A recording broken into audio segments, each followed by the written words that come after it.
Bem-vindos ao Que Nem Tu. Esse é o podcast de entrevistas do Diário do Nordeste. E você está estranhando que a gente está lançando um episódio na segunda-feira, mas é porque nesse mês de julho a gente vai lançar um episódios especiais nas segundas-feiras, sempre para falar sobre meio ambiente, sustentabilidade. Esse é o especial Praia é Vida, especial Praia é Vida no Que Nem Tu. Depois da chamada, Karine Zaranza vai apresentar quem é a nossa convidada hoje e a gente começa o nosso papo, viu? Chama aí a vinheta. Vem, vinheta. Que Nem Tu, edição especial Praia é Vida. Apoio Governo do Estado. Cuidar das pessoas, avançar o Ceará. Alan, a gente começa hoje nosso especial com uma convidada que é bióloga, professora, educadora ambiental e uma ativista pelo nosso mar, pelos nossos oceanos. Trabalha integrando a direção de um instituto chamado Verde Luz, que tem essa missão de reconectar as pessoas à natureza, através do engajamento jovem e a educação ambiental. Seja bem-vinda ao Que Nem Tu. A gente fica muito feliz de receber você, Alice, aqui no nosso espaço. Pronto. Um prazer é todo meu, né? O meu cargo atualmente era de secretária do Instituto Verde Luz, né? Nós funcionamos com 4 diretorias. Somos 4 diretores, tem o presidente, o vice-presidente, o secretário e o tesoureiro, mas a gente trabalha como se fossem 4 diretores, né? Os nomes são mais assim, a título de burocracia e etc, né? E eu estou passando o meu cargo para a próxima direção, porque o Verde Luz acredita que é importante essa passagem a cada 2 anos para outras pessoas. Não que não possa ser renovado, mas em geral são pessoas diferentes que vão assumindo, né? Porque pra gente, além de não gerar uma sobrecarga em cima da direção, faz com que a cada 2 anos novos olhares consigam entender o que é que está acontecendo no Verde Luz para melhorar e etc. Mas no final das contas, todo mundo trabalha como voluntário, né? Isso. No Instituto. Sim. E você começou há um tempo no Verde Luz. Conta um pouquinho aí de como foi essa tua jornada. E foi literalmente assim, há 8 anos atrás, final de 2013 para 2014, eu tinha voltado do intercâmbio na Irlanda, né? Do final de Ciências Sem Fronteiras, que eu gostaria que voltasse. E aí um dos meus colegas de curso, Gabriel Chagas, né, que é o nosso símbolo, o Bibi, infelizmente ele faleceu durante a pandemia, ele me chamou no corredor e disse assim: Alice, a gente tá tendo uma reunião aqui sobre tartaruga, vocês não querem participar não? Eu e minha melhor amiga, né, da faculdade, a Fernanda. Aí a gente entrou numa sala, numa reunião aleatória, eles falando sobre o ciclo de palestras, de tartarugas marinhas, e eu, gente, nem tem tartaruga aqui, o que é que vocês querem com tamar, pelo amor de Deus? Sabe nem que tinha tamar no Ceará, começa por aí, né? E aí a gente foi descobrindo que tem tartaruga aqui, que encalha sempre tartaruga. Com o passar do tempo, o Tamar virou nosso mentor, né? Hoje em dia o Tamar não trabalha mais aqui no Ceará, trabalha em outros estados, mas ele deixou pra gente, pra Quases, pro PCCB, pro Ecomaretório, para as outras ONGs que existem aqui em Fortaleza, no Ceará, esse trabalho assim de cuidar da parte ambiental do litoral, né? E aí foi deslanchando. A gente no começo fazia monitoramento só de encalhes, só em Fortaleza. Aí começou a receber chamado pro resto do Ceará e sempre falava, olha, não tem como ajudar vocês não, porque tá todo mundo voluntário, a gente não tem carro, o que é que faz? E aí começamos a descobrir que tinha desova de tartaruga de pente aqui em Fortaleza, porque todo mundo dizia que não tinha, e de repente tinha. A gente ficou, gente, tinha ou não tinha? Ou não tinha e agora tem? A gente sempre, inclusive, essa é uma parcela que a gente não sabe dizer se, na realidade, de 8 anos para cá, começou a voltar as desovas de tartaruga imbricato, é porque não existia uma preocupação e agora existe, e aí todo mundo agora está prestando atenção, né?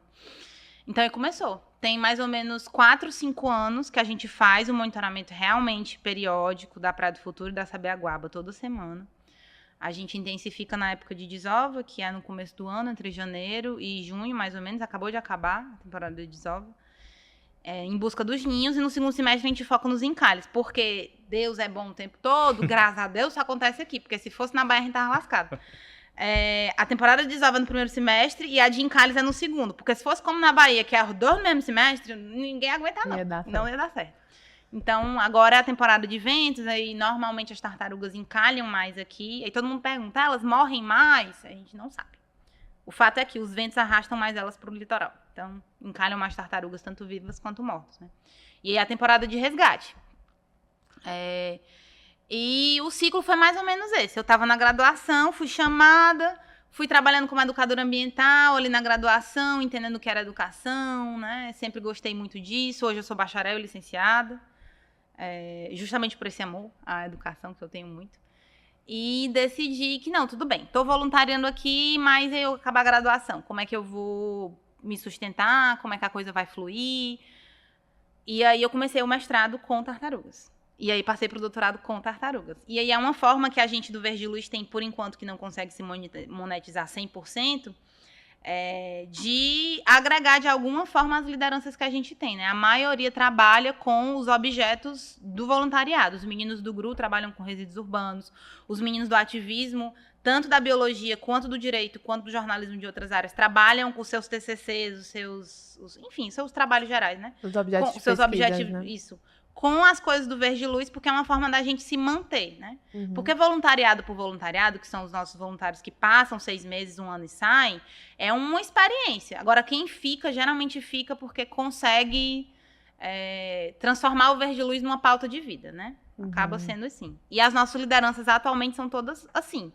A gente espera que nos próximos anos, né, quem sabe, a gente está conseguindo uns financiamentos bem legais, isso se torne realmente um trabalho para a gente, é o nosso grande objetivo, porque a gente sempre bate nessa tecla. Olha, se a gente não conseguir se monetizar ao longo dos próximos anos, a gente vai ficar só no voluntariado e a gente vai ter que entender como que isso vai funcionar, né? Corre o risco desse trabalho ser descontinuado, né? Exatamente, porque não que eu não ame, eu amo, mas eu também preciso lutar para que isso vire meu trabalho, porque senão eu vou ter que sair, né? Os meninos também têm essa noção. Então, a nossa captação atualmente, ela tem muito esse foco de, precisamos transformar as nossas lideranças voluntárias em lideranças não voluntárias.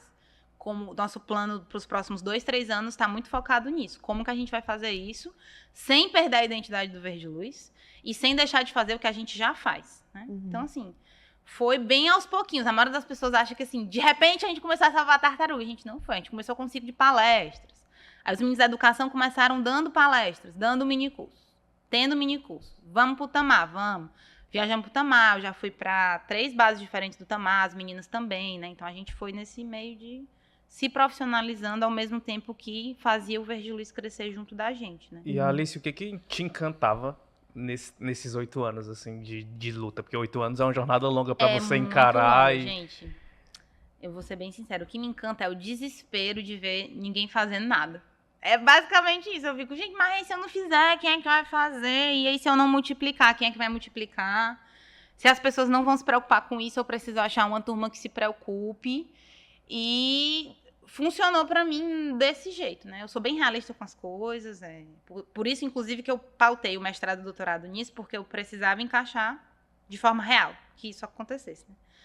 E pra mim é muito isso. Eu não sou, assim, eu me encanto muito com os meus voluntários que falam, eu amo tartaruga, elas são muito lindas. Eu fico, gente, é lindo, mas eu juro pra vocês que não é só por isso que me encanta, né? Pra mim é muito mais isso de me sentir pertencente ao propósito, entender que se não for eu, possivelmente não tem outras pessoas que vão ter essa mesma oportunidade, porque eu, como mulher branca, de classe média pra alta, eu tenho todos os aparatos e todos os privilégios que me fizeram conseguir fazer isso. Gente, um voluntário de 8 anos não é uma coisa que uma pessoa que não tem as condições que eu tenho consegue fazer, não. Eu tenho o apoio dos meus pais para isso, né? Eu consigo crescer na minha carreira por conta desses privilégios que eu tenho. E aí tem uma parte minha que fala, Alice, você precisa fazer alguma coisa, né? A gente pauta muito isso dentro da diretoria, dentro das lideranças, que, olha, gente, a gente entende que a maioria das pessoas que estão aqui são privilegiadas e que eu não posso exigir o nível de coisas que eu exijo minhas, eu não posso exigir dos meus voluntários, porque eles não têm os privilégios que eu tenho de estar onde eu tô. Então, assim, também às vezes eu me sinto quase na obrigação de fazer isso. Mas essa tua relação com a natureza, assim, ela vem de onde, né? Assim, o que é que te fez, sei lá, escolher biologia? Porque vem antes das tartarugas, né? Sim. Assim, como foi essa tua relação e esse olhar realmente de cuidado, né? Assim, de preocupação e de responsabilidade, né? Eu estudei a vida inteira. A vida que eu digo assim, minha vida escolar, né? Até o 9º ano na Escola Vila, que é uma escola construtivista aqui de Fortaleza. E eu sou apaixonada por essa escola, com todas as minhas forças. E Para além disso, eu tenho um irmão que é autista. Então, junto a esses dois fatores, eu sempre tive uma criação muito empática com absolutamente tudo que acontece ao meu redor. Né? Eu percebo muito o sofrimento das pessoas. Eu cresci num meio em que a gente enxerga o planeta sofrendo e enxerga que o sofrimento do planeta acaba reverberando na gente, né? E para mim foi um baque muito grande fazer o ensino médio numa escola. Eu não vou citar a escola, mas eu fiz o ensino médio numa escola grande, uma dessas maiores de Fortaleza, né? E eu lembro demais que não foi difícil acompanhar a nível escolar, mas foi um choque de realidade para mim, que eu fiquei, como assim? As pessoas não são como a minha turminha? Não é todo mundo preocupado? Não, nem todo mundo tem essa consciência que era para todo mundo ter. E foi por isso que eu escolhi a biologia, porque eu fiquei, gente, alguém tem que fazer alguma coisa. Eu amo esse meio, eu fui criada nesse meio, sempre quis trabalhar com bicho, trabalhar com mato de alguma forma. E aí, com o passar do tempo na própria faculdade, eu fui me descobrindo um ativista, fui me descobrindo uma pessoa em prol da conservação, né? E que, não sei, gente, é uma coisa que encanta, né? Eu me sinto muito bem no meio mais natural. Não que eu não ame, eu falo muito, gente, eu amo Fortaleza. Eu acho que eu não escolheria outra cidade grande para morar. Eu acho que eu também não conseguiria morar 100% num descampado dentro de uma barraca, não sou essa pessoa. Mas eu gosto muito. Me realizo muito com o que eu faço atualmente, né? E eu me encontrei nesse meio mesmo. Mas foi muito de criação, né? Os meus pais são bem diferentes de mim. Eles foram criados em outro contexto familiar. Até hoje eu me pergunto por que eles me botaram nessa escola, mas dou graças a Deus, por favor, Senhor. E foi isso, foi um divisor de águas. Tanto o Davi, né, que é o meu irmão, e o Vila me fizeram fazer essa escolha. É tanto que o meu TCC da licenciatura foi com educação inclusiva. Eu sou professora por causa dessa coisa de que educar, eu sei que é importante, né? Mas foi muito por causa do Vila. Com certeza. O trabalho com o oceano, com as tartarugas, né? Esse foco dentro da tua área de atuação, ele vem por quê? Muito por causa do teu encontro com o Instituto Verde Luz? Foi, gente, eu trabalhava com cobra. Eu sou herpetóloga, eu falo muito para as pessoas. Ah, tu é bióloga marinha? Não, gente. Eu trabalho com tartarugas marinhas, que é um réptil, né? E, na realidade, eu sempre segui a carreira de herpetologia. Eu fui estagiária 2 anos no NUROF, que é um serpentário da UFC, né? Cuidava das cobras, amo répteis. E foi muito isso. Na verdade, foi porque eu entrei pro Verde Luz, vi que tinha educação ambiental, sempre me encantei por educação ambiental, comecei a trabalhar com tartaruga, aí tinha o mar junto, e hoje em dia eu não faria outra coisa. Poderia trabalhar com outro silvestre, sim, mas eu realmente me encanto muito pelo mar hoje por causa do Verde Luz. O Verde Luz me fez achar esse motivo, assim, essa motivação de carreira realmente. E no Verde Luz vocês têm... A gente está falando das tartarugas, mas assim, são várias áreas de atuação, né? Assim, tu pode falar um pouquinho, assim, de quais são as áreas e como é que vocês vão trabalhando nessas áreas, essa questão da sustentabilidade? Pronto. O Verde Luz, na realidade, ele nasceu dentro da Faculdade de Direito. Então, inicialmente, tinha um total de 0 biólogos. Era tudo advogado. Ou estudante de advocacia, né? E aí, isso com o tempo foi mudando por causa do Bibi, do Gabriel, né? E aí, hoje, a gente tem um perfil dentro do GETA, que é o Projeto de Proteção às Tartarugas, que engloba mais as pessoas dessa área, né? Oceanografia, ciências ambientais, biologia veterinária.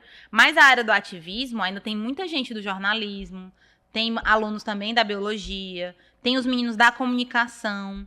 Hoje em dia, eu percebo muito que quem é ativista ambiental acaba que junta duas carreiras em uma só. Tem 2 meninas que são biólogas e da comunicação. Então, juntaram, né, isso. A nossa própria comunicadora, a coordenação de comunicação, ela quase terminou veterinária e aí foi para comunicação. Então, assim, tudo... bem misturado com relação às áreas. Os meninos do GRU tem bastante da engenharia de resíduos, né? A IMA, Engenharia de Meio Ambiente. Inclusive, o coordenador é engenheiro de meio ambiente e biólogo também. Os biólogos amam Verde Luz, inclusive. Então, assim, é bem misturado. Hoje em dia é mais para a área de ambientais mesmo, mas já foi mais para a área do direito. Hoje está mais mesclado. Mas assim. aí vocês trabalham, tu falou assim, o GRU, que é um grupo que trata dos resíduos sólidos, É um grupo né? de pesquisa hoje em dia. Certo. Se transformou em um grupo de pesquisa. Então, eles estão mais pautados com essa parte de grupo de estudos, entender o problema de resíduos em Fortaleza, entender o que é possível fazer. Eles estão montando projetos para os próximos anos, né, no intuito de repente, estabelecer uma consultoria para as empresas daqui. Estabelecer projetos em escolas que funcionem de forma real, né? Porque não adianta passar 6 meses na escola e depois ir embora. E aí, tudo que você fez não anda continuado. A intenção do GRU atualmente é isso, né? Então, tipo assim, apontar esses caminhos de como empresas, escolas, instituições possam trabalhar com os resíduos para se tornar mais sustentável. Isso, mas ainda está muito no começo, né? O GRU teve que se remontar do ano passado para cá, porque, como eu disse, o fluxo de pessoas ele é muito intenso. Então, atualmente, o GRU é um dos projetos que tem menos pessoas. Então, eles estão nesse caminho de estão pesquisando, estão estudando, estão se formando para entender o que é possível fazer. O ativismo, ele já é um grupo mais estruturado, né? Ele cresceu junto com o GETAR. Então, também tem um projeto de 8 anos. Os meninos agora têm o Clima de Urgência, que é um projeto dentro do ativismo, que a gente pauta a problemática das novas termoelétricas aqui no Ceará, né? A problemática da mineração de urânio, a problemática de você ter uma dessalinizadora em Fortaleza, não no intuito de é um problema, mas no intuito de por que precisamos disso. O que é que está acontecendo no meio industrial de Fortaleza que foi necessário uma dessalinizadora, né? Porque a gente sempre fala, a dessalinizadora não é um problema em si. A gente só tem que entender por que precisou. Não era para precisar, né? O GETAR com tartarugas e a parte de educação ambiental, que é um dos nossos pilares, que faz essa parte de estudos e de execução de atividades de educação ambiental. Então, trabalha aí nesses 4 bloquinhos, por assim dizer, né? Esse pilar de educação ambiental, porque logo no início, à medida que a gente foi te conhecendo aqui nessa conversa, Alice, você foi dizendo que você é apaixonada por educação, né? O que te motivou para seguir nesse caminho durante esses 8 anos foi uma intenção e você perceber que, meu Deus, precisa da minha atividade, precisa do meu trabalho para que algumas coisas aconteçam, né? Porque tem muita gente que apenas fecha os olhos e não tá nem aí para o que está acontecendo. Na hora que o Instituto Verde Luz tem como pilar essa questão da educação, de uma conscientização geral de várias questões que precisam ser resolvidas, é o que também te motiva a atuar? Com certeza. Existe uma frase que a gente sempre repete, não sei quem criou essa frase, mas o Bibi repetia muito e a gente repete muito, né? Que conservação sem educação é jardinagem. Não adianta. Porque eu, Alice... Vamos fingir que eu passei num concurso daqui a 1 ano. Eu saio do Verde Luz.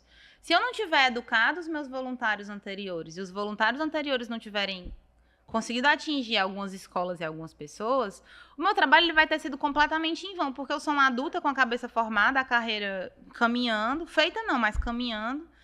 E se eu não conseguir passar o que eu penso, o que eu conheço e o que eu prezo adiante, não vale de nada.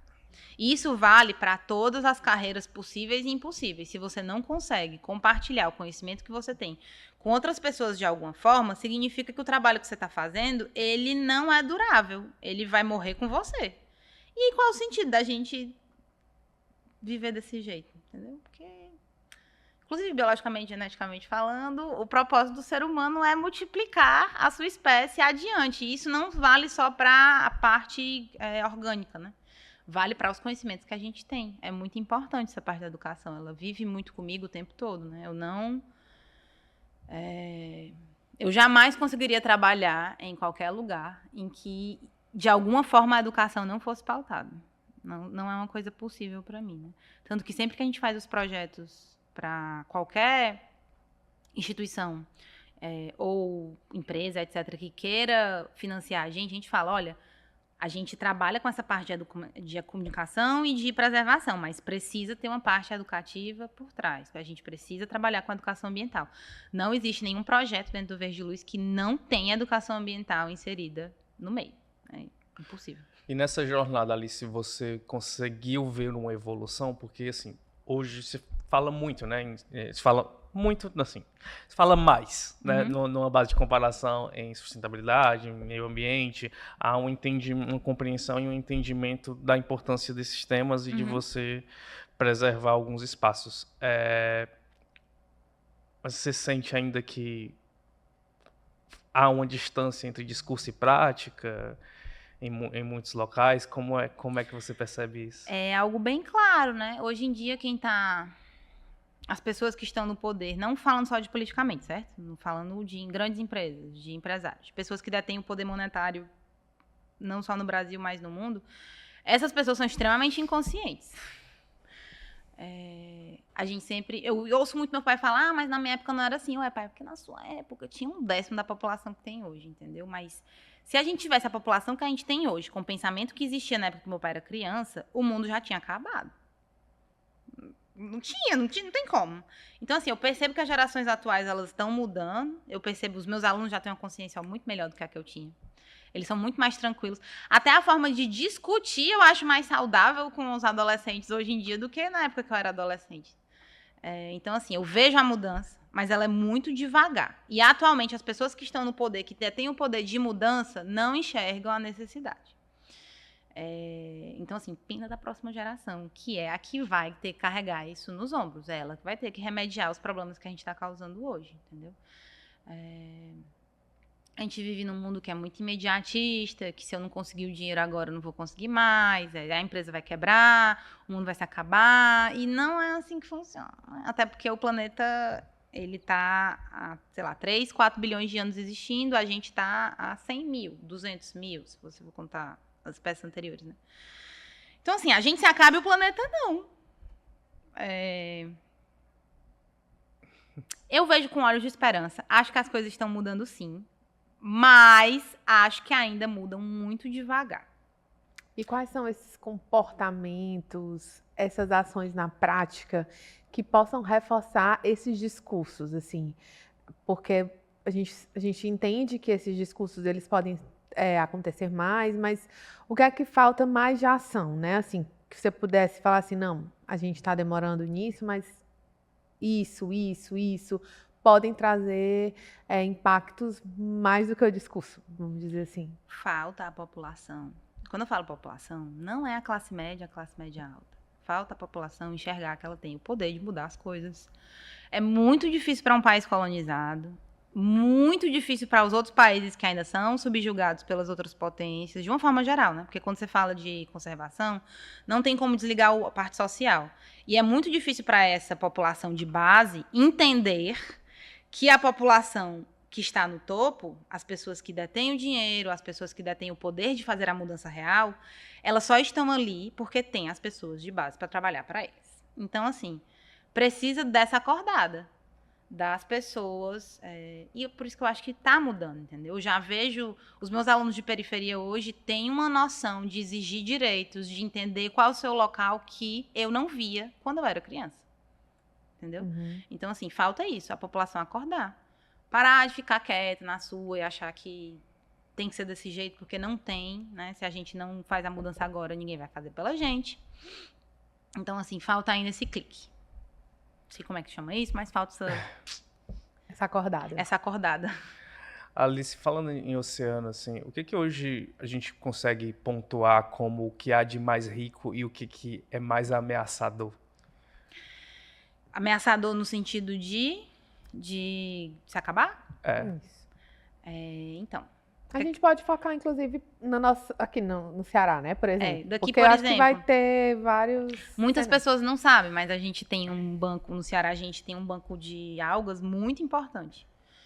Principalmente para a parte de oxigenação do oceano, de uma forma geral, né?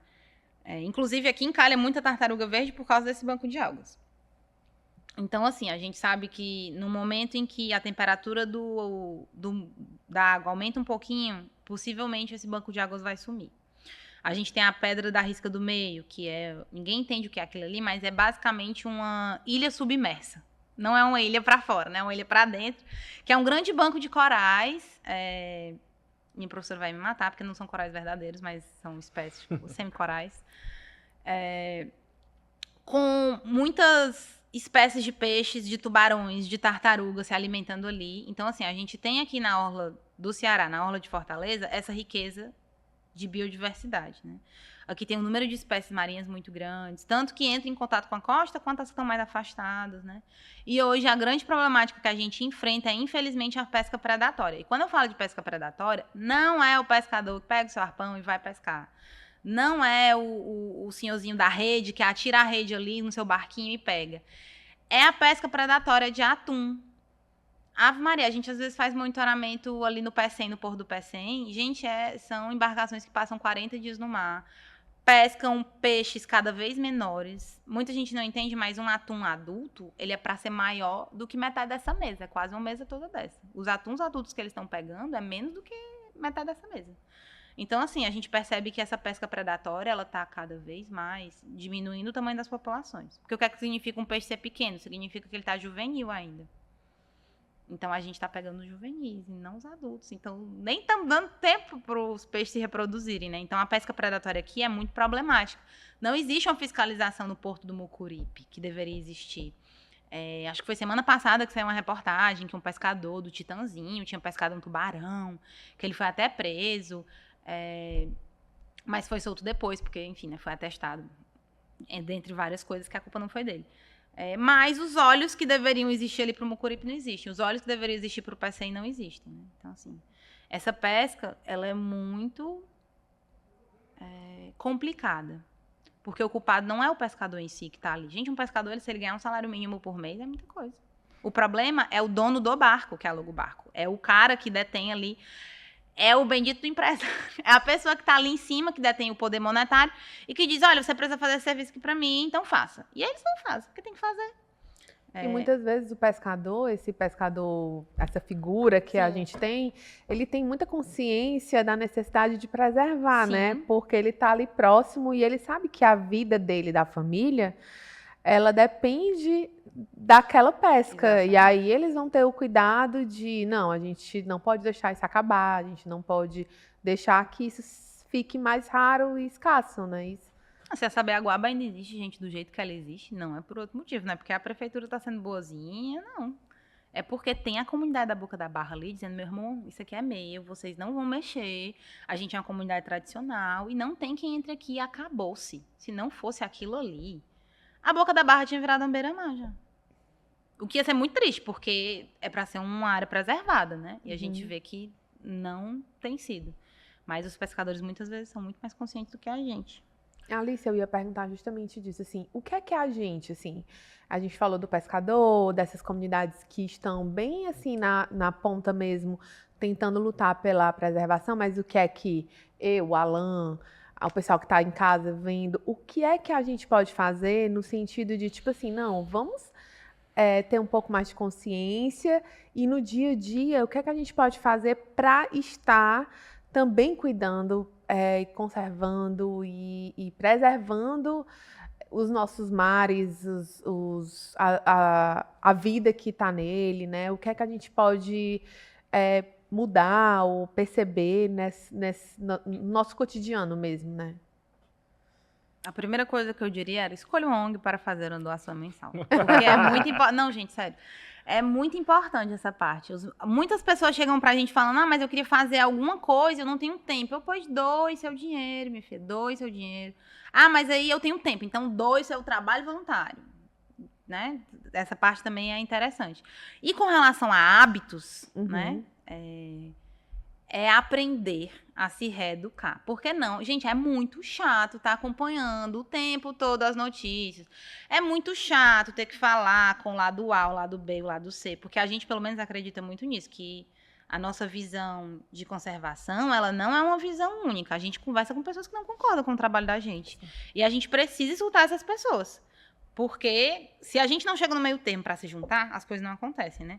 Então é muito isso também, se informar, ter paciência para estudar, parar de dizer que isso é muito importante, política é coisa chata e que eu não vou mais me ligar nisso. Não faça isso, estude, vá atrás das diferentes opiniões. Mas é porque todo mundo só briga sobre isso. Então pronto, você vai escutar primeiro um e depois você vai escutar o outro e depois você vai formar a sua própria opinião.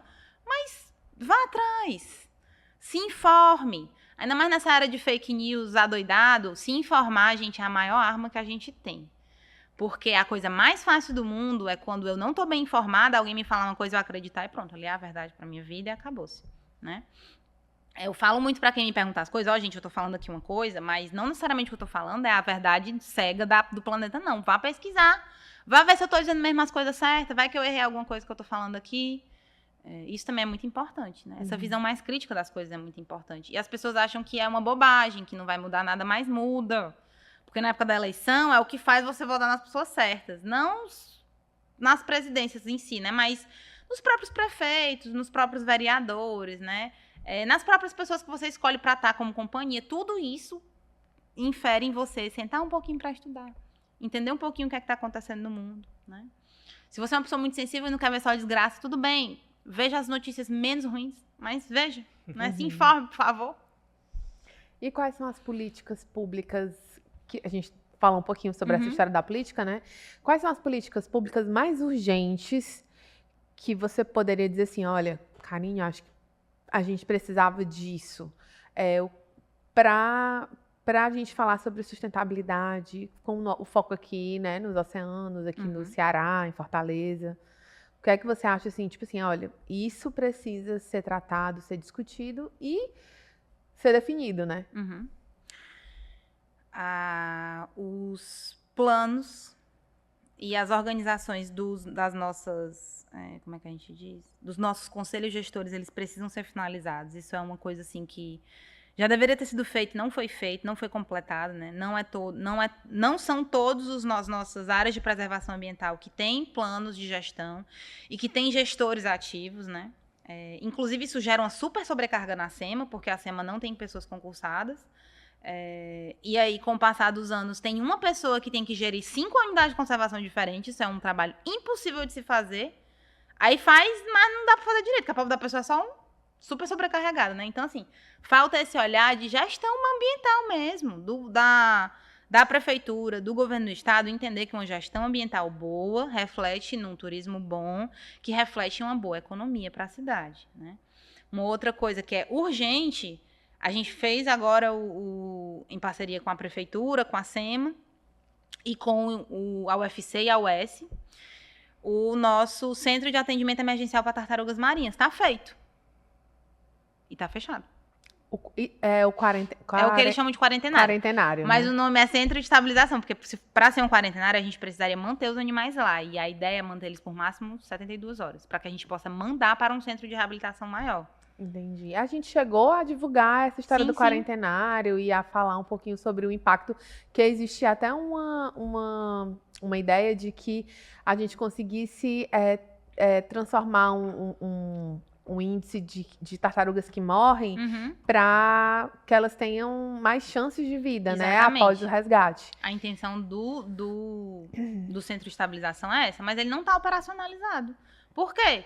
Porque a gente construiu, deu o sangue e o suor, a UFC deu espaço, a SEMA deu a infraestrutura, mas a gente precisa pagar as pessoas para estarem lá dentro. Entendi. Entendeu? E para além disso, não pode ser um trabalho voluntário, é diferente das outras coisas que a gente faz, porque quando você lida com animal silvestre, é igual lidar com gente grande.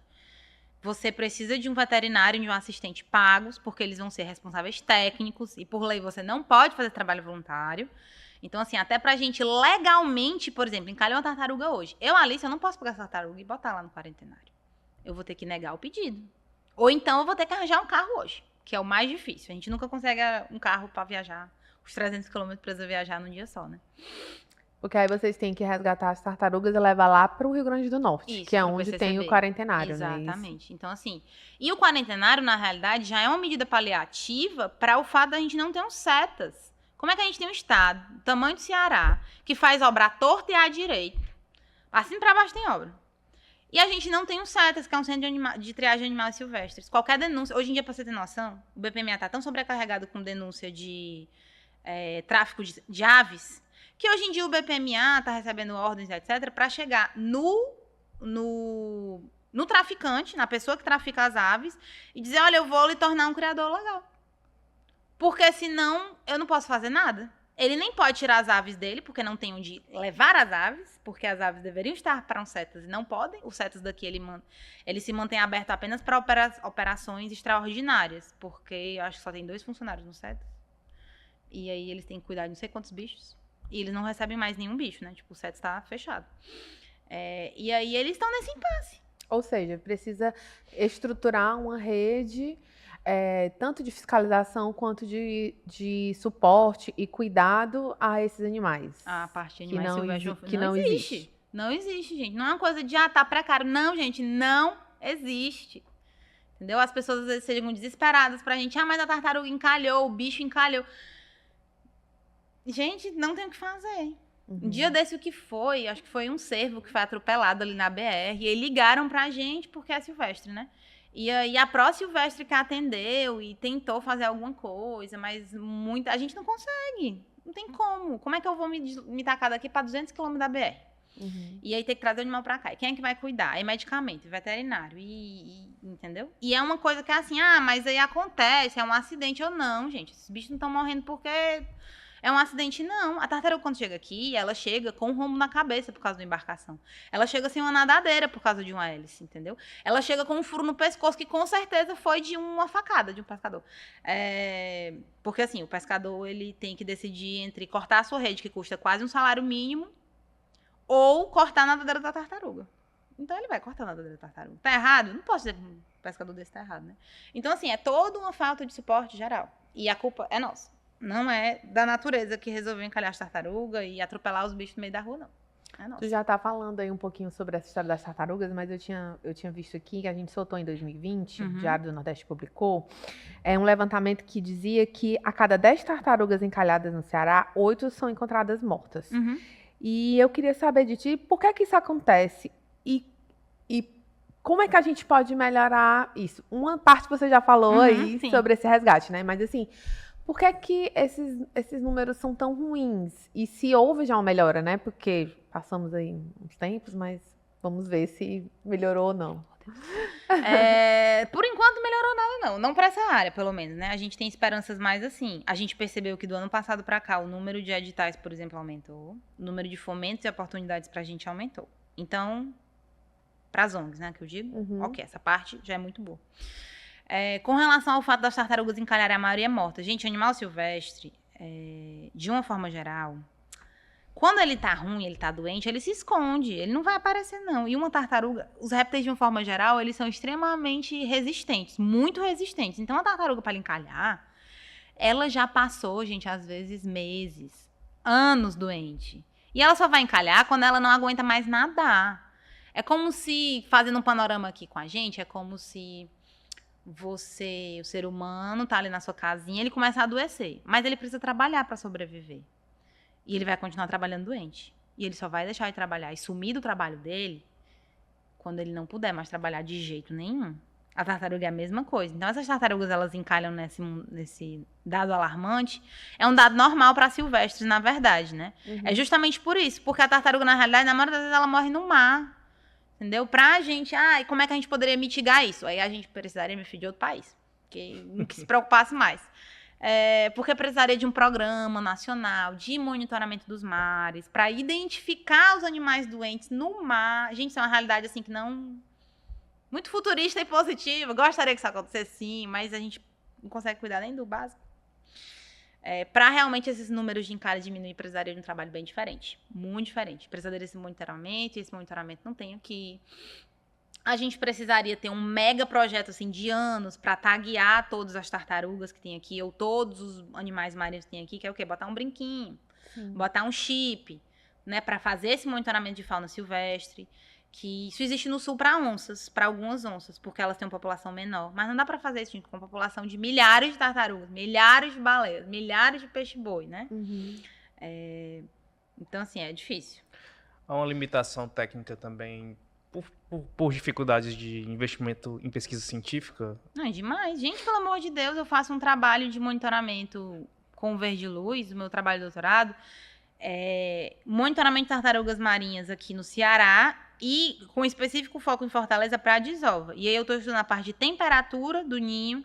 Eu preciso de um aparelhozinho para botar dentro dos ninhos para poder monitorar a temperatura, entender como que o aquecimento global está afetando, né, a sexagem dos indivíduos, a sobrevivência. Eu preciso de um termohigrômetro, que é um medidor de umidade da água. Então, assim, a gente, na verdade, tira leite de pedra. Porque a bolsa que eu ganho do doutorado, ela é uma bolsa que mal me sustenta. Eu tenho a grande sorte de meus pais morarem aqui e de eles serem pessoas excelentes e eu ter uma relação maravilhosa com eles, porque a gente sabe que não é a realidade da maioria das pessoas, né? Então, eu moro com os meus pais. Então, pra mim, é muito fácil destinar parte dessa, ou a maioria da parte do que eu ganho da bolsa, né, vai pra minha própria pesquisa. Então, assim, da onde, entendeu? Eu, literalmente, sou uma pesquisadora mal paga do governo que está gastando meu próprio salário para fazer o meu próprio trabalho. Então, assim, falta um investimento real de pesquisa, de entender que mestrando e doutorando não é estudante, a gente é pesquisador. Esses dados que saem, não digo todos, mas a maioria dos dados que hoje em dia a gente tem de FUNSEMI, de IBGE, de dados tanto sociais quanto dados de silvestres, de uma forma geral, são dados que vêm de pesquisas de doutorados e mestrados. No Brasil todo. O capacete, gente, que ficou super famoso, aquilo ali foi um projeto de pesquisa da pós-graduação da UES. Como que eles conseguiram viabilizar aquilo ali? Até hoje eu fico impressionada, porque o fomento foi zero, né, para aquilo ali. Então, assim, é muito difícil. Não tem esse cuidado, não tem essa visão. Todo mundo acha que pós-graduando tá fazendo favor, e não é. Né? Só porque a gente não tem um trabalho de, eu não tenho que acordar às 7 horas da manhã todo dia. Mas tem 2, 3 vezes na semana que eu fico no laboratório até 3 horas da manhã. Porque tem que fazer as análises, porque tem que monitorar qualquer coisa lá que precisa estar lá 3 horas da manhã. Então, existe essa precarização da pesquisa, existe essa falta de cuidado, existe... o termo é precarização, é isso. Existe essa precarização com relação à pesquisa no Brasil, com toda certeza. Ainda sobre as tartarugas, você estava falando até no início, assim, a gente nem sabia que tinha essas tartarugas, a gente tem 7 espécies, né, de no tartarugas. Mundo todo, sim. E que estão aqui... 5. 5? São 5 no Brasil e 7 no mundo. Pronto. E aqui no Ceará? São quantas espécies que estão aqui? E qual é a importância que essas espécies elas trazem para esse ecossistema, né? Tipo assim, eu vi uma tartaruguinha ali, e aí vai que tem gente que não consegue achar ela bonitinha e não tem empatia por ela, mas tipo assim, saiba que ela é importante para você. Pronto. E porque também o Ceará virou um espaço propício para que essas tartarugas passem por aqui, né? Sim. Então, a gente tem uma zona de convergência de correntes. Corrente africana, norte-africana, corrente marinha mesmo, né? Todo mundo que já viu Procurando Nemo, tem aquela cena que as tartarugas estão num tubão de água. Aquilo é real, aquilo existe. Não talvez daquela forma fantasiosa, mas aquilo existe. E tem muitos animais que migram com as correntes, porque você literalmente é levado com as correntes. E aí tem esse fluxo de migração e a corrente se biparte no Ceará, na ponta de Fortaleza. Ela faz assim, tchuc. E aí tem a corrente sul brasileira e a corrente norte brasileira. Aí com isso aqui vira um super local de dispersão de espécies. Então aqui ocorrem 4 espécies no Ceará mesmo, né? Que é a oliva, a de pente, que é a que desova aqui, a verde, que é a que mais encalha, e a cabeçuda, que tem esse nome porque o cearense gosta de mangar com os outros, mas a bichinha, só porque ela tem a cabeça maior que as outras. E tem a de couro, mas a de couro ela não passa pelo Ceará em si. Ela, na realidade, faz só essa rota migratória. Ela pega essa corrente e desce. As outras não, elas realmente vêm para cá, se alimentam aqui. E elas são extremamente importantes porque a gente chama elas de fauna-alvo. Para as pessoas leigas, elas são o que a gente chama de fofozoa. São os bichinhos que todo mundo gosta, a maioria das pessoas gosta. São grandes, são visíveis. Então, assim, se eu, na verdade, preservo a tartaruga, eu tô preservando o bicho que se alimenta do casco da tartaruga, eu tô preservando aquela alga que vai sobreviver porque eu tô protegendo a tartaruga. Eu tô protegendo os tubarões em volta da tartaruga, porque se tem tartaruga para o tubarão comer, então o tubarão também tá bem, né? Eu tô protegendo os fitoplânctonzinhos que os filhotes de tartaruga se alimentam. Então, na verdade, eu protejo o ciclo inteiro. Ela é como se fosse... É um animal bandeira. O animal bandeira, né? É. Ela tá ali na frente, mas está carregando com Exatamente. ela muitas outras espécies que são preservadas, né? Exatamente. Teve esse bombando do peixe-leão e muita gente não entende por que o peixe-leão é tão danoso. Gente, o peixe-leão ele não é danoso porque ele é venenoso. Gente, tem raia muito mais venenosa que o peixe-leão. Aquilo ali no máximo dá uma alergiazinha. Você tem um ataquezinho cardíaco, mas fica tudo bem. Ele, assim, danoso mesmo, ele não é danoso, não. O problema é que ele é uma espécie invasora extremamente predatória. O que é que acontece? Ele toma o lugar de todas as outras espécies. Entendeu? Então, aí é isso que a tartaruga representa ao contrário. Protegendo a tartaruga, protege outras espécies. Entendi. Entendeu? Então, assim, tem esses Em todos os espaços tem esses dois. Geralmente tem essas espécies que são mais visíveis, né? Mas não é uma questão de, amanhã sumiu todas as tartarugas do planeta. Gente, os animais, eles vão se adaptar. Eles sempre se adaptam. Alguns vão morrer, algumas espécies vão morrer, mas eles sempre se adaptam. O lance é realmente porque ela é chamativa, ela é bandeira, e a gente protegendo ela, a gente protege os outros.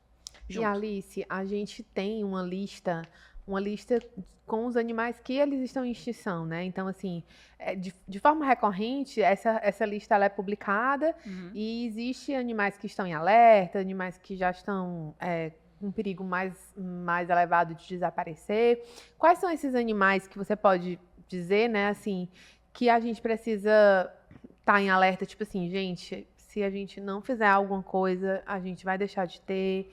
E são espécies que estão aqui, que representam essa nossa cultura, nosso ecossistema aqui, né, do Ceará. Todas as espécies de tartaruga marinha do Brasil estão ameaçadas de extinção, sem exceção. As mais críticas é a Dermocheles, que é a de couro, que não ocorre aqui, e a imbricata, que é a que desova aqui. Então, assim, o que é que significa? Que se piorar a situação populacional deles, eles vão ser extintos da natureza. Do mundo todo, não, porque existem locais no mundo em que as espécies são hiperpreservadas, aí tudo bem. Mas de termos locais, se a gente não prestar um pouco mais de atenção, a gente vai extinguir essas duas espécies de tartaruga. Fora isso, tem o peixe-boi, que está ameaçado de extinção. Ele é um animal que precisa ser também muito monitorado, porque ele é um animal estilo um panda. Ele é... Não é que ele seja indefeso, mas o ambiente ocupacional dele inicial é um ambiente muito calmo. E aí a gente caotizou o ambiente dele. E ele não está se adaptando muito bem a esse caos, como outros animais se adaptam, né? Então, assim, o peixe-boi é um que está em risco extremo de extinção. Temos várias espécies de tubarão em extinção. Mas como é que a gente caotizou? Caotizou? É que você a gente falou. construiu um monte de cidade em cima de onde ele deveria ficar feliz e bem. Gente, como é que a gente pensa em construir uma cidade do tamanho de Fortaleza na boca de 2 rios, pelo amor de Deus? O rio Cocó assoreou todinho. O rio Pacuti... Gente, o rio Pacuti era para ter quilômetros de extensão. Meu irmão tá me dando. Era para ter quilômetros de extensão. Não tem mais, entendeu? Então, assim, o peixe-boi em específico, ele se reproduz ali em Capuí, né? E lá, por mais que seja uma área um pouco mais virgem também, já tá muito depredada, né? E aí isso, como é área de reprodução, foi um problema na base. Se os bichos não se reproduzem, não conseguem cuidar dos filhotes, não tem como a espécie meu Deus do céu, se manter sã, né? E tem o problema das tartarugas aqui com relação à alimentação. Tubarão é problema de alimentação também, porque ele é muito pescado. Tem esse negócio de venda de barbatana de tubarão, que até hoje eu não entendo como é que isso é legalizado. É uma coisa assim triste de se ver. Existe realmente uma lei que proíbe você pescar tubarões só para tirar a barbatana. Mas não existe nenhuma lei que proíba você pescar tubarões. Só as espécies ameaçadas, que é uma grande quantidade. Mas significa o quê? Que na prática, os pescadores podem pescar os tubarões. Não deveria ser permitido a gente pescar nenhum item de megafauna. Qual o sentido, gente? Pelo amor de Deus. Não faz sentido. Raia, que a gente ama comer raia. Não comam raia. Querem tirar um item assim alimentar da sua dieta? Não comam a raia. Porque você não tem como controlar qual é a espécie que você está comendo. Certo? A gente faz monitoramento ali no Mucuripe e a gente vê eles pescando raias em extinção, raia manta. Sabe aquela raia bem bonitona, toda pretinha com branco? Eles pescam aquela raia. E vendem, porque a carne tem o mesmo gosto. Se a carne tem o mesmo gosto, a gente não percebe, né? É muito triste de ver essa parte assim da pesca, ela é muito complicada por causa disso, né? E de espécime silvestre no geral, a gente tem o pobre do sonim, que está cada vez mais diminuindo. A gente chama de mico, né? Aqui a gente chama de sonim. A população está diminuindo. As espécies de mamífero no geral, eu não sou dessa área. O mão pelado, tem um mão pelado que está em extinção também, que é um guaxininzinho. Então, assim, tem uma série de espécies ameaçadas de extinção e que a gente precisa prestar um pouco mais de atenção no sentido de parar de acabar com a área que eles têm. Só de parar de mexer no Parque do Cocó, eu já acho um grande avanço. Para de mexer no Parque do Cocó. Deixa paz, deixa quieto. E é isso. Acho que são, assim, de principais são esses, né? Alice, na área a questão falando na desova, né, que você pontuou até para esclarecer quem não leu sobre esse tema em várias matérias do Diário do Nordeste sobre o assunto, quem não acompanha. O fato de essas ovos às vezes acontecerem em áreas de praia que são muito movimentadas é também um risco, um perigo para elas? Sim. Aqui em Fortaleza, a gente tem um problema gigantesco de que a Praia do Futuro ela é entupida de holofote. E eu não sei por que cargas d'água os holofotes são virados para a praia. Tipo assim, além de ter a iluminação que já é ruim, eles ainda são virados para a praia. Ah, o holofote você Os fala holofotes é iluminação iluminação mesmo. Aí o resultado é que as tartarugas nascem na Praia do Futuro, vão todas para a pista e morrem atropeladas ou ressecadas. Que elas fogem dessa luz. Elas correm para a luz. Sim, entendi. No mundo normal, não deveria existir iluminação, né? Então elas vão atrás do mar, que é onde a luz da lua bate na ondinha que é branquinha, aí elas enxergam só essa claridadezinha. E aí elas deveriam ir pro mar. Aqui elas não vão. A gente quer futuramente, assim, aos pouquinhos, né? Estamos tentando fazer a abertura dos ninhos de dia, para que elas não nasçam de noite. E que elas consigam Para que elas fazer o consigam caminho fazer o normal. caminho. Exatamente. Esse ano tiveram menos ocorrências, mas, assim, todo ano é um sofrimento. Todo ano tem 15, 20 ocorrências de filhotes indo pra pista, as pessoas desesperadas, ligam pra gente, não sabem o que fazer. Aí enche o balde, tartaruga. É bem complicado. E o trabalho do Verde Luz, muitas vezes, nesse trabalho, é você garantir que elas vão pro caminho Que certo. elas vão pro caminho certo, sim, gente. Os voluntários da gente, às vezes, estão 2 horas da madrugada com a galera na praia. Às vezes tem policiamento e às vezes não tem. Porque não tem esse cuidado. Era pra existir uma coisa 24 horas, no sentido de, estamos à disposição, mas não existe.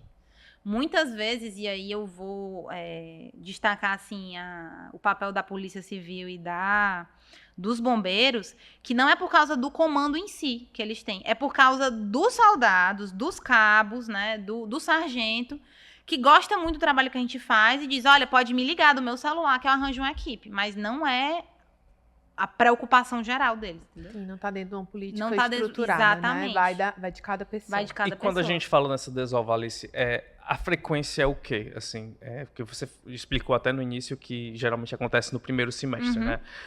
Mas dentro de um movimento dessa desova, é algo que acontece diariamente? É algo que é mensal, semanal, quinzenal? Geralmente as desovas, elas começam em janeiro e terminam em abril, maio.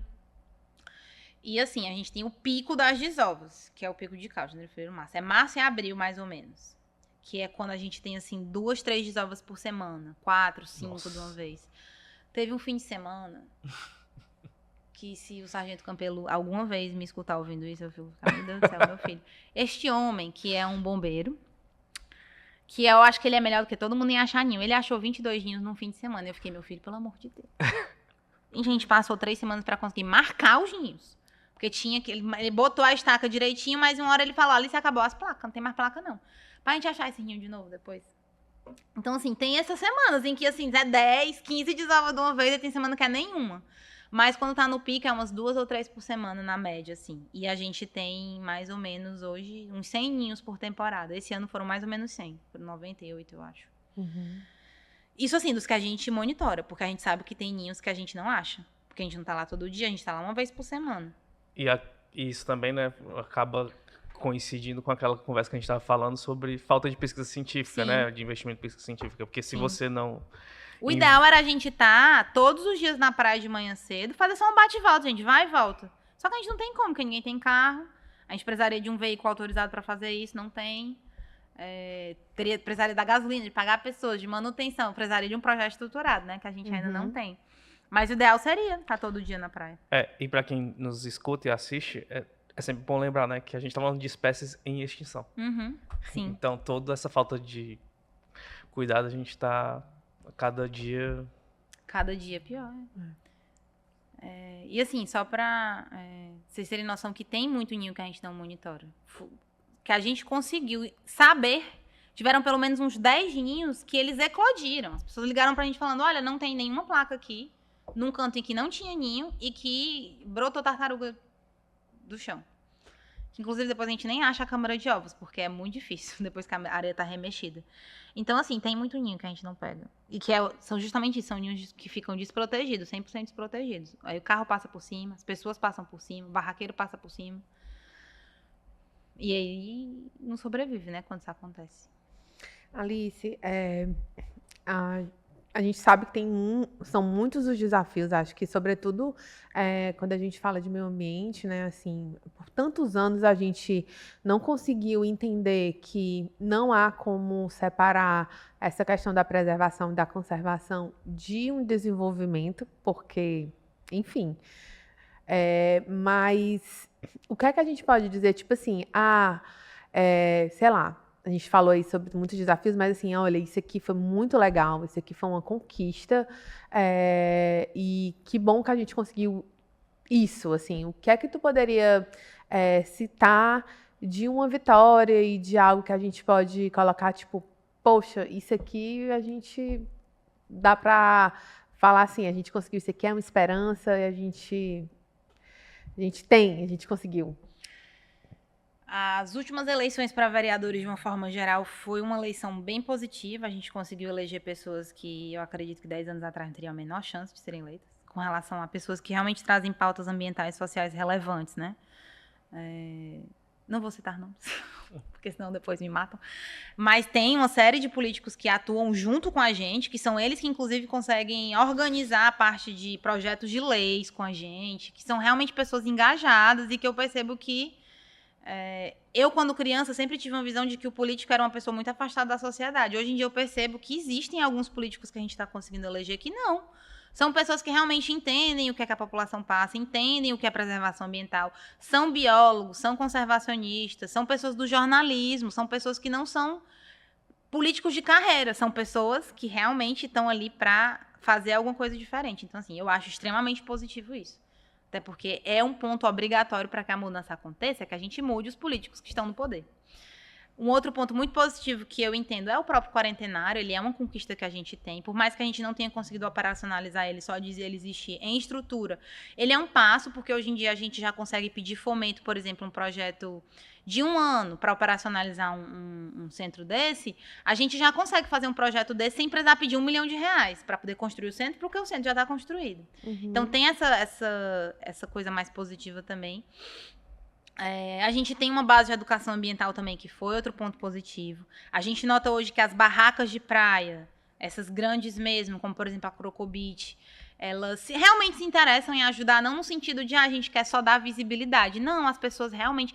Tem funcionários dentro dessas barracas que estão extremamente preocupados. Tem o seu Macão, por exemplo, da Crocobit, que se ele puder dar a casa dele pra gente botar uma tartaruga lá dentro, ele que me liga, às vezes, falando, não, vocês estão precisando de alguma coisa, tem tela, tem pá, tem tudo que vocês precisarem emprestado, tem. Então, assim, a gente nota que as pessoas que estão em contato com o mar, elas estão mais preocupadas.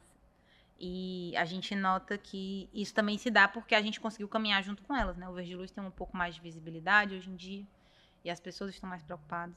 E isso é um ponto muito positivo. Então, a gente teve essas são conquistas pequenas, mas são conquistas muito importantes, né? E a gente acha que as coisas vão melhorar. E o que você sonha, assim, para os próximos anos em relação à preservação? Como você citou educação, eu pergunto se uma perspectiva de que mais pessoas elas entendam a importância de preservar os mares é o teu grande sonho, assim, é o teu grande desejo em relação a esse tema, porque na tua fala tem sempre me deixado impactado muito e eu espero, inclusive, que quem esteja nos assistindo não sejam só pessoas que tenham contato com o mar, porque me parece que só quem tem contato com o mar é que tem dá esse tino, né, gente? Que tem um alerta. E aí eu entendo que falta uma estrutura maior para garantir que mais gente compreenda e entenda que... Sim. Peraí, qual foi a pergunta? Não, é o que tu sonha, o que tu tá, deseja, pronto, assim, o que eu sonho, o que eu desejo. Que a gente troque todos os políticos ao mesmo tempo. Ao mesmo tempo. Não pode se reeleger. Acabou esse negócio aqui. Troca todo mundo. Mas, além disso, que a parte educacional brasileira, ela entenda que essas pautas são importantes serem conversadas de berço. Que a gente precisa entender que a educação não é só o beabá, né? Educação inclui educação econômica, inclui educação sexual, inclui educação de conservação, inclui educação social, inclui tudo, o todo, porque senão a gente finge que está doutrinando pequenas crianças que não vão entender nada do futuro. Então, assim, o meu sonho é isso. é a gente ter uma educação realmente inclusiva e mais bem pensada. E eu acho que a gente está caminhando aos pouquinhos para isso, né? Meio devagar, mas está caminhando. Então, assim, eu sonho para uns próximos anos isso, uma reestruturação da nossa educação, que a gente pare com essa educação muito bancária, que os pais, pelo amor de Deus, os pais entendam que não é necessário para uma criança de 15, 16 anos ter 20 matérias para estudar, porque não é isso que vai fazer ele passar no vestibular. O que vai fazer ele passar no vestibular é ele não surtar durante a prova. Entendeu? É ele respirar no terceiro ano. O que vai fazer ele passar e estar muito feliz como um médico, um advogado, um biólogo, um professor formado, mais lá na frente, é ele pensar, poxa, o meu ensino médio foi tão legal, não foi um ensino médio de surtos psicóticos, porque eu achava que tinha que passar na faculdade com 16 anos. Criança de 16 anos não tem que passar na faculdade, ela tem que viver a adolescência dela. Então, assim, eu sonho muito com esse mundo em que as pessoas adultas vão entender que os jovens são pessoas, que eles são o futuro da nação, literalmente, e que a gente precisa cuidar deles e cuidar do planeta e do futuro deles para que as nossas próximas gerações tenham chance de permanecer vivas dentro desse mesmo planeta, né? Eu acho que é isso. E eu acho que entra também uma coisa, quando você fala de educação inclusiva, né? Eu vi algumas pessoas, alguns estudiosos, alguns ativistas falando muito sobre essa entendimento de que nós, seres humanos, fazemos parte da natureza. Porque muitas vezes a gente fala assim, não, a natureza como sendo outra coisa e como se nós não fôssemos parte disso. E quando você vê lá nas missões do Verde Luz, ele fala dessa reconexão, né, das pessoas com a natureza. Então, se você entende que você faz parte de algo, você vai ter mais empatia e vai querer cuidar disso, né? Então, acho que talvez seja também esse entendimento de que nós fazemos parte e que a gente não pode se distanciar tanto, né? A gente tem que se reaproximar dessa natureza enquanto indivíduos e perceber que fazemos parte desse grande ecossistema, né? E que se a gente quer continuar, a gente precisa estar ligado com o que está ligado a gente, né? Sim. Então, acho que é muito nessa pegada mesmo de entender onde nós estamos, né? E perceber que estamos ali. De repente, um caminhozinho assim, é tipo, meu Deus, é óbvio, mas nem é tão óbvio assim, né? A gente tem... Pós-revolução industrial, o ser humano se distanciou demais do meio que ele vive, né? Começou a separar demais. Eu acredito que esteja esse o caminho mesmo. E sem essa compreensão, você não tem a dimensão do quanto grave é você ter todas as espécies de tartaruga que estão aqui no Ceará em extinção. Se você não tem a compreensão de que você faz parte do mesmo ecossistema, né? Exatamente. Alice, obrigado. Muito obrigado. Eu que agradeço. Os meninos não vão matar, se não falar, né? Mas é muito importante, a gente acabou de lançar um documentário muito massa sobre a termoelétrica, a quinta ou a sexta termoelétrica que estão querendo construir aqui no Ceará. O nome é Estamos em Clima de Urgência, que é o projeto Clima de Urgência do Verde Luz, né? Ele está no YouTube, disponível para todo mundo ver. E pedir para que vocês sigam a gente, né, nas redes sociais, @Instituto Verde Luz. A gente aceita doações pelo nosso CNPJ. A gente sempre está lançando muitas informações sobre o que está acontecendo. E agora, em agosto, eu queria fazer um convite muito especial. Vai ser o nosso aniversário de 10 aninhos do Instituto Verde Luz, o nosso evento 10 Anos Luz, que possivelmente vai ser na Praia de Iracema. A gente está falando ainda com a prefeitura para a cessão de espaço. E convidar vocês para salvarem aí, vai ser no segundo fim de semana, possivelmente, né, de agosto, e acompanharem as coisas que a gente posta, etc, né? Estamos entrando de férias agora, então provavelmente vai ter um monte de atividade no zoológico, que a gente sempre faz, né? Com as crianças, para os pais de plantão aí também seguirem a gente. E é isso. Eu que agradeço, viu, o convite. Muito legal participar. Muito, acho que é muito importante a gente falar sobre isso, né? E que as pessoas consigam acordar, né? E que a gente possa fazer aí dar um gritinho aí e ver se o pessoal acorda. Sim. E é legal, né? Porque essa temporada vai trazer temas muito diferentes do que a gente estava tratando aqui no Que Nem Tu. E hoje, o papo de hoje, eu espero que abra a mente de muita gente e a atenção, e chame a atenção de muita gente para causas tão importantes como você falou, Alice. Obrigadão mesmo. A você que nos acompanhou, já entendeu, né? Nesse mês de julho tem 2 episódios por semana, um na segunda e um na quinta. Na segunda sempre a gente vai falar sobre meio ambiente, preservação ambiental, sustentabilidade, dentro desse especial Praia é Vida, tá bom? Já sabe que você que está no YouTube, deixa o like. Você que nos escuta pelo Spotify, não esquece de ir lá e apertar o botão de seguir o podcast. Que quinta-feira tem mais episódio, na próxima segunda também. Aproveita que em julho, ó, só que tem episódio. É, Né, o pessoal tá de férias, mas a gente tá aqui, a ó. gente tá aqui on fire, viu? Valeu, gente. Até mais. Tchau, Tchau, beijo. tchau. Tchau, tchau. Que nem tu. Edição especial Praia é Vida. Apoio Governo do Estado. Cuidar das pessoas. Avançar o Ceará.